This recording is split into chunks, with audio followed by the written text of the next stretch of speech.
ចាសសូមជម្រាបសួរប្រិយមិត្តទាំងអស់ជាទីមេត្រីថ្ងៃនេះនាងខ្ញុំរិទ្ធីសូមពំនាំយកនៅប្រធានបទថ្មីមួយទៀត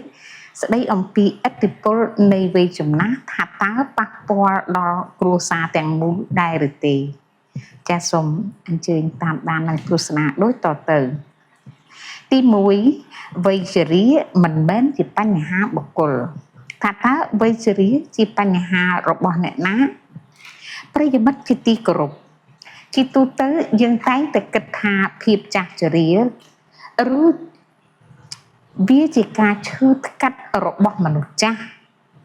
ជាបញ្ហាធម្មតារបស់មនុស្សចាស់គឺជាបញ្ហាផ្ទាល់ខ្លួនរបស់ពួកគាត់ប៉ុន្តែយោងតាមការសិក្សាស្រាវជ្រាវគោលនយោបាយជាតិស្ដីពីមនុស្សចាស់និងរបាយការណ៍សង្គមវិទ្យាបានបង្ហាញឲ្យឃើញថាវ័យជរាគឺជាបញ្ហារបស់គ្រួសារទាំងមូលនៅពេលដែលលោកអ្នកមានគុណម្នាក់ចាប់ផ្ដើមចុះខ្សោយសសរទ្រូងនៅក្នុងផ្ទះក៏ចាប់ផ្ដើមរង្គោះរង្គើវានឹងធ្វើឲ្យជីវិតរស់នៅរបស់សមាជិកគ្រប់គ្នាប្រែប្រួលភ្លាមតែម្ដងទី2សម្ពាធទាំង3យ៉ាងថាតើមានអ្វីខ្លះសម្ពាធទាំង3យ៉ាងនោះការប្រែប្រួលនោះមានអ្វីខ្លះយើងអាចមើលឃើញសម្ពាធធំចំនួន3ដែលកូនចៅគ្រប់រូបត្រូវតែជួបប្រទះទី1សម្ពាធផ្លូវចិត្តការដែលកូនបានឃើញមាតាបិតាដែលធ្លាប់តែគោរពស្រឡាញ់ជាបង្អែកដ៏រឹងមាំប្រែមកជាទុនខ្សោយវានាំនៅផ្លូវចិត្តនិងអារម្មណ៍តានតឹងក្រៃលែងហើយការបារម្ភនេះគឺមិនដាច់ស្រេចទេសម្រាប់កូនចៅគឺបារម្ភរយៈពេលយូរអង្វែងទី2សម្ពាធហិរញ្ញវត្ថុ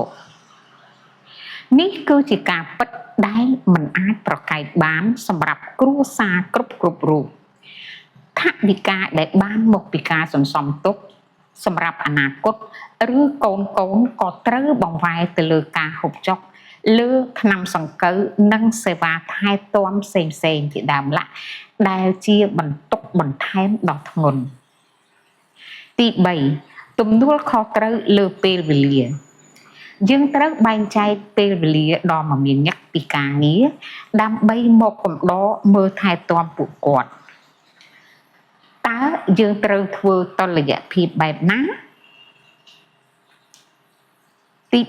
3តថភាពសង្គមនិងចំនួនក្នុងគ្រួសារចំណុចនេះគឺជាចំណុចដែលចាក់ដោតបំផុតយោងតាមទិន្នន័យនិងតថភាពសង្គម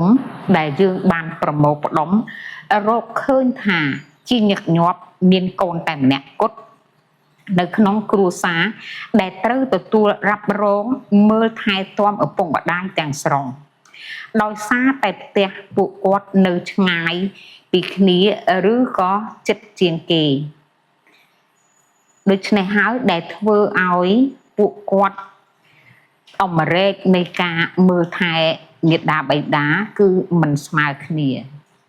រីឯបងប្អូនផ្សេងទៀតដែលនៅឆ្ងាយភាគច្រើនបានត្រឹមតែផ្ញើថវិកាប៉ុន្តែមិនបានផ្ដល់កម្លាំងកាយឬកម្លាំងចិត្តអ្វីឡើយស្ថានភាពការបែងចែកបន្ទុកមិនស្មើគ្នាបែបនេះហើយដែលជាហេតុនាំឲ្យមានជម្លោះរវាងបងប្អូនជាទូទៅយើងតែងសង្កេតឃើញនៅក្នុងសង្គមយើងការជួបប្រទះរវាងបងប្អូនតែងតែមានការប៉ះទង្គិចនៅពាក្យសម្ដីផ្លូវចិត្តផ្លូវកាយជាមួយគ្នាបងប្អូនដែលនៅមើលផ្ទាល់មានអារម្មណ៍ថាហត់នឿយនិងឯកោចំណែកបងប្អូនដែលនៅឆ្ងាយគាត់មានអារម្មណ៍ថាខ្លួនគាត់បានផ្ដល់ថវិកាជូនដល់មាតាបិតារួចទៅហើយទាំងអស់នេះហើយដែលធ្វើឲ្យមានជម្លោះនៅក្នុងគ្រួសារគឺផ្ដោតទៅលើបងប្អូននេះឯងទី4សេចក្តីសន្និដ្ឋាននិងសារដាស់តឿនខ្លះដូច្នេះក្នុងនាម dươngទាំងអស់គ្នាជាពលរដ្ឋល្អម្នាក់តកតងទៅនឹងវិស័យថែទាំមនុស្សចាស់យើងគួរតែលើកទឹកចិត្តឲ្យសមាជិកគ្រួសារគ្រប់រូបត្រូវចេះយល់ចិត្តគ្នា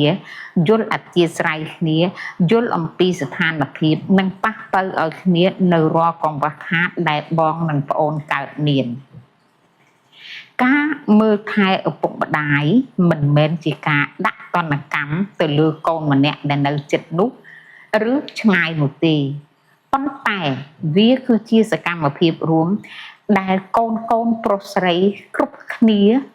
ត្រូវតែរួមចំណែកទាំងកម្លាំងកាយចិត្តនិងថវិកាកុំឲ្យវ័យជរារបស់ឪពុកម្ដាយคล้ายទៅជាដើមហេតុរង្គោះរង្គើនៅក្នុងគ្រួសាររបស់យើងសូមលើកទឹកចិត្តឲ្យក្មួយទាំងអស់គ្នាស្រឡាញ់គ្នាសហការគ្នារួមចំណែកដើម្បីដោះស្រាយពេលវេលាសមស្របជួបនឹងទំនាក់ទំនងដល់មេដាបិតាយើងយ៉ាងហោចណាស់ក្នុងមួយថ្ងៃឲ្យបានម្ដងតាមរយៈទូរស័ព្ទប្រសិនជាក្មួយមានភារកិច្ចរវល់នឹងការងារឬក៏ផ្ទះនៅឆ្ងាយពីគ្នាសូមអរគុណចំពោះការយកចិត្តទុកដាក់សូមជូនពរលោកអ្នកជួបតែសំណាងល្អជម្រាបលាហើយបាទ